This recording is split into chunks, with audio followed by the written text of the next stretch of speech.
से आपको personal loan की रिक्वायरमेंट है तो उसके लिए क्या क्या एलिजिबिलिटी है, रेट ऑफ इंटरेस्ट क्या क्या लगेगा और डॉक्यूमेंट की क्या क्या रिक्वायरमेंट रहेगी, और प्लस अगर आपको डीएससी की रिक्वायरमेंट है तो उसका क्या प्रोसेस रहेगा। प्रेफर एक्चुअली क्या है कि 3 लाख रुपए तक का इंस्टेंट लोन देता है। इसका सबसे बड़ा यूनिक फीचर ये है कि सेल्फ एम्प्लॉयड को भी करता है, और उसमें अगर आपकी नॉर्मल बैंकिंग है तो केसेस निकल जाएंगे ये। तो इसका सबसे बड़ा एडवांटेज है प्रेफर का। 3 लाख रुपए तक बनाता है, स्टार्टिंग फ्रॉम 10,000 है, मैक्सिमम 3 लाख की है। ये हीरो का प्रोडक्ट है, हीरो ने इसको लॉन्च किया हुआ है, और इसको जो फंडिंग करता है वो हीरो फाइनेंस करता हुआ है। तो हम लोग प्रेफर के बारे में थोड़ा ठीक है सब जानते हैं। सबसे पहले इसमें यूनिक फीचर के बारे में, प्रेफर में जो यूएसपी है, सबसे पहले ये सेल्फ एम्प्लॉयड और सैलरीड दोनों प्रोफाइल को करता है। अगर आप सैलरीड पर्सन हो तब भी अप्लाई कर सकते हो, या आप सेल्फ एम्प्लॉयड हो तब भी अप्लाई कर सकते हो। -1 के केसेस नहीं करेगा। अगर आपने कभी कोई लोन नहीं लिया है तो वो केसेस ये नहीं करता। आपका एक लोन ट्रैक होना चाहिए। उसके बाद ये पैन इंडिया करता है। पैन इंडिया में इसके वर्किंग पिन कोड्स हैं, ऑलमोस्ट ये पैन इंडिया ही करता है, बट कुछ पिन कोड्स के नेगेटिव होते हैं तो वहाँ पे वर्किंग नहीं करता है। इनका पूरा जो प्रोसेस है वो डिजिटल है।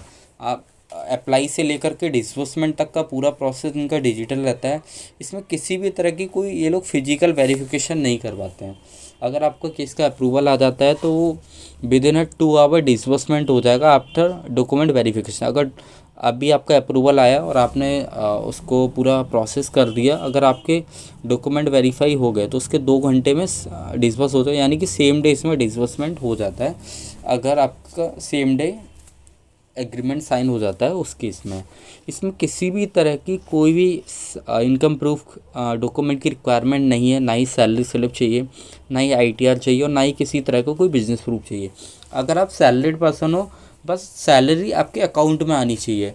इसको उससे कोई मतलब, आप सैलरी स्लिप की उनको कोई रिक्वायरमेंट नहीं है। अगर आप बिज़नेस पर्सन हो तो ना तो इसको आईटीआर चाहिए और ना ही इनको बिज़नेस प्रूफ चाहिए।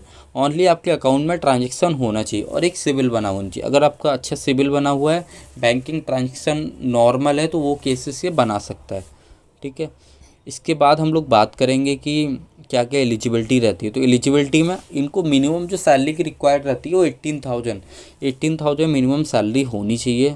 सेल्फ एम्प्लॉयड के केस में 22,000 बोलते हैं। 22,000 का मतलब, अब सेल्फ एम्प्लॉयड में कोई फिक्स सैलरी तो नहीं होती।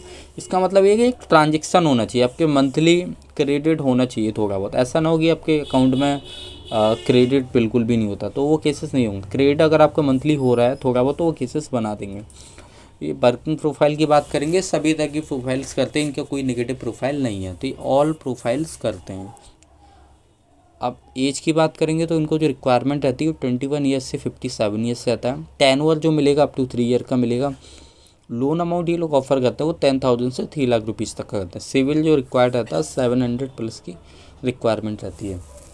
रेट ऑफ इंटरेस्ट की अगर हम लोग बात करेंगे तो इनका स्टार्टिंग फ्रॉम रहता है 18 से 36% रिड्यूसिंग एनुअल रहता है। प्रोसेसिंग फ़ीस है वो अप टू 4% लग सकती है।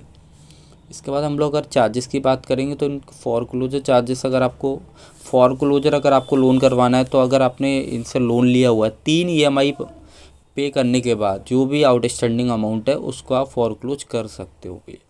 बट उसमें आपको 4% ऑफ द आउटस्टैंडिंग जो भी प्रिंसिपल अमाउंट होगा उसके चार्जेस पे करने होंगे।